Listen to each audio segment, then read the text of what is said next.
La nuit dernière, il s'est produit quelque chose qui pourrait faire franchir un nouveau cap à la guerre. Pour la première fois, des missiles ukrainiens ont frappé une cible critique à plus de 1400 km au cœur du territoire russe. Et quelques heures plus tard seulement, Moscou a lancé une riposte massive. Des infrastructures stratégiques auraient été touchées des deux côtés, et les médias occidentaux parlent déjà d'un tournant. La question décisive est donc la suivante. À quel point la Russie a-t-elle réellement été atteinte hier? Et quelles seront les conséquences de cette attaque record sur Kiev? Selon plusieurs sources occidentales, l'opération visait une usine produisant les redoutables missiles Iskander, située profondément à l'intérieur du pays.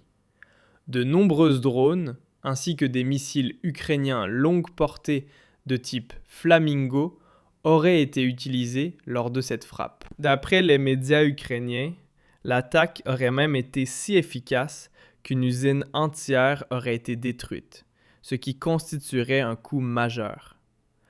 Les autorités locales ont confirmé qu'une installation industrielle avait été touchée par des drones ukrainiens, comme l'a indiqué le chef régional dans un message publié sur Telegram. L'armée ukrainienne affirme avoir employé des missiles Flamingo de fabrication nationale pour atteindre cette cible située à environ 1400 km de la frontière. Le média russe Astra rapporte pour sa part que l'objectif visé serait l'usine de construction mécanique de Votkinsk, une installation d'État produisant des missiles Iskander ainsi que des missiles balistiques intercontinentaux à capacité nucléaire. Si ces informations se confirment, il s'agirait d'un jalon inédit pour l'armée ukrainienne.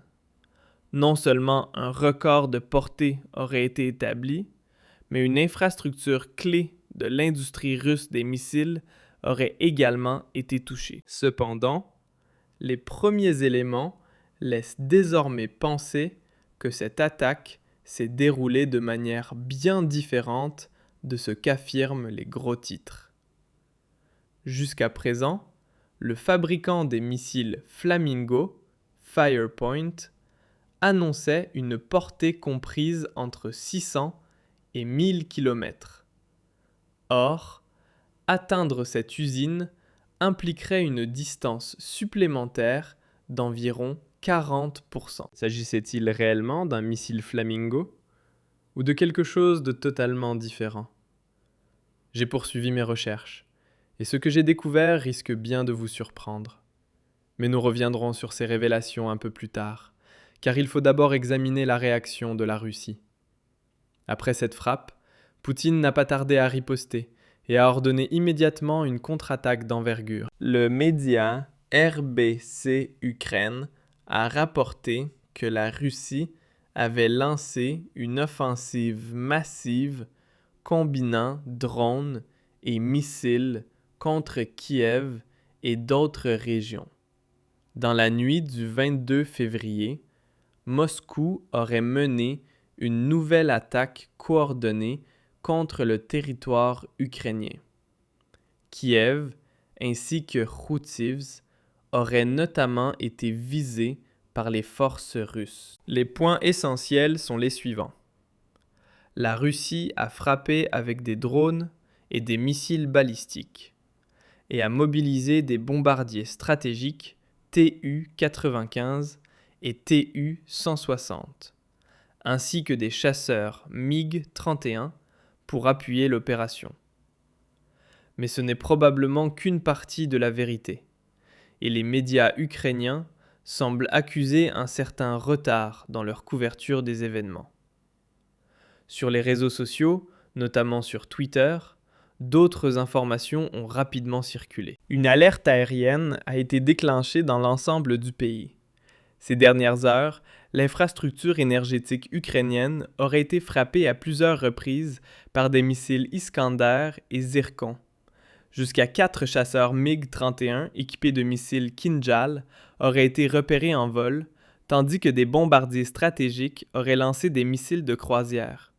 Parallèlement, près de 90 drones se dirigeaient encore vers les régions centrales. Des blogueurs militaires ukrainiens ont, dès la nuit, compilé les premières données et publié des cartes détaillant les trajectoires.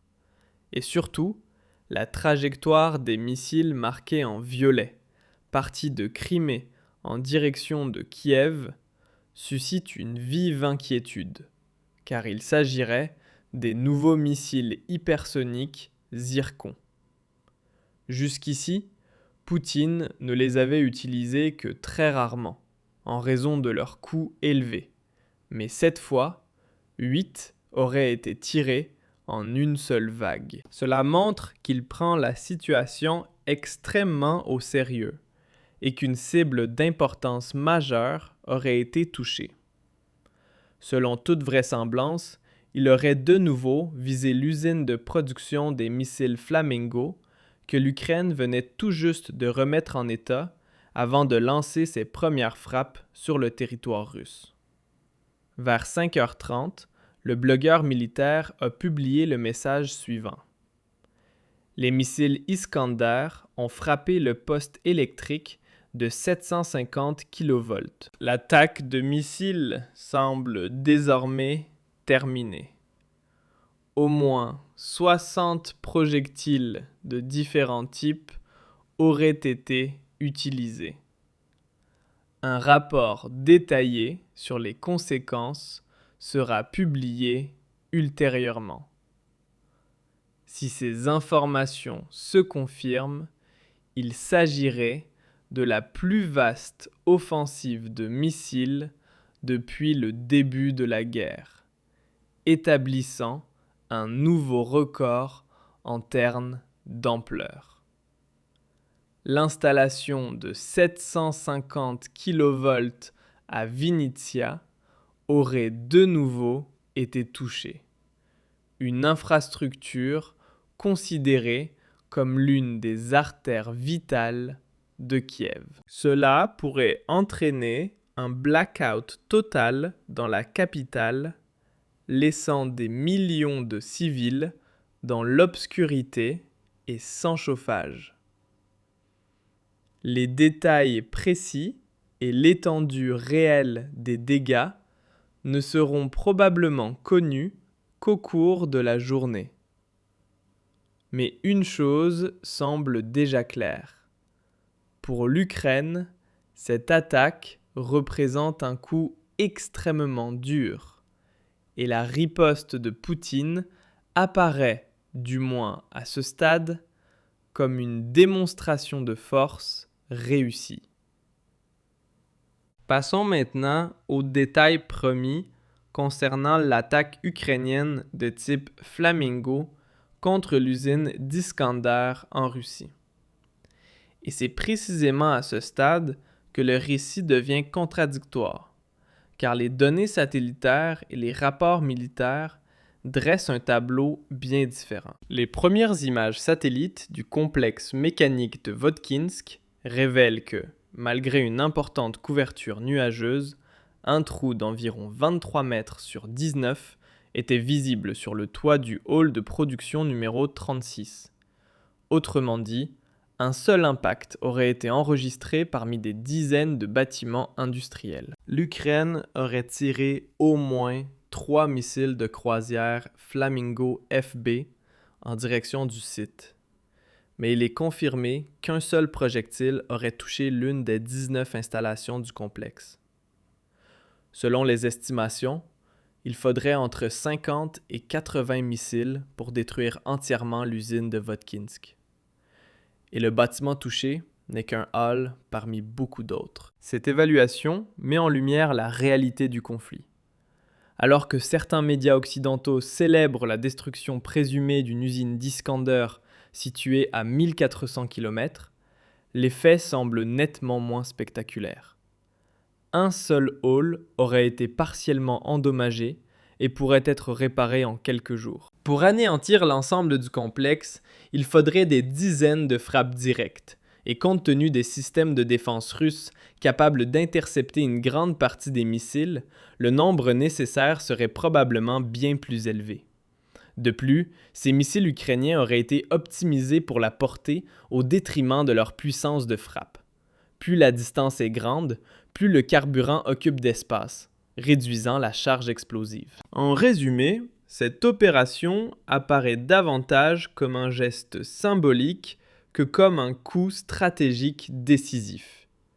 Pendant ce temps, la Russie poursuit sa production de missiles et intensifie ses bombardements. La véritable question est donc la suivante. Cette frappe change-t-elle réellement l'équilibre du conflit ou s'agit-il d'un acte de désespoir stratégique ? N'hésitez pas à partager votre opinion et à rester attentif pour les prochaines analyses.